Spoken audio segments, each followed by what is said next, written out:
మీరు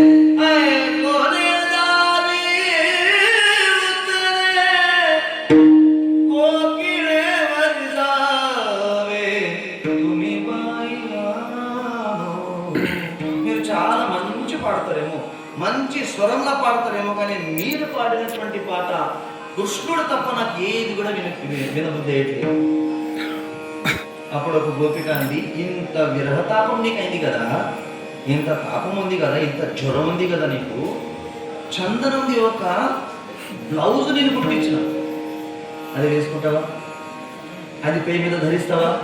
చందనం కనుక పేయి మీద అదులితే, పేయి మీద పెడితే అప్పుడు ఏమవుతుందంటే తాపం పోతుందంటే శీతలత పొందుతావు. చందనాతి తోళి సర్వంగ పోయి కాను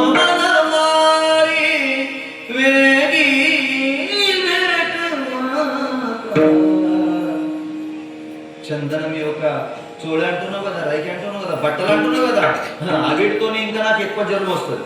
అసలు పెట్టరు నాకు, వద్దు వద్దు వద్దు, నాకు మరి ఏం కావాలి? భగవాన్ పరమాత్మ రావాలి తప్ప ఇంకెవరు అవసరం లేదు. జ్ఞానపర స్పష్టంగా చెప్పారు, నాకేమీ వద్దు. తుక్కబర కూడా అదే చెప్పారు, ప్రభు నీ రూపము చూసేదే నాకు ఆకలి కలిగింది, అంతకన్నా నాకు వేరే ఆకలి లేదు. ఏదో ఒక రోజు వచ్చి ఈ భక్తుడు నా వాడు అని అనుకుని నన్ను అనుగ్రహించి నా మీద కృప చేసి నీ రూపం కన్నారా చూసే ఒక భాగ్యం నన్ను కలిగించు అన్నటువంటి విషయం ఈ అభంగంలో తుక్కబరాయ్ చెప్పారు. కీర్తన స్వరూప సేవ అయిపోయింది. ఒక తుక్కబరాయ్ భజన ఉంది.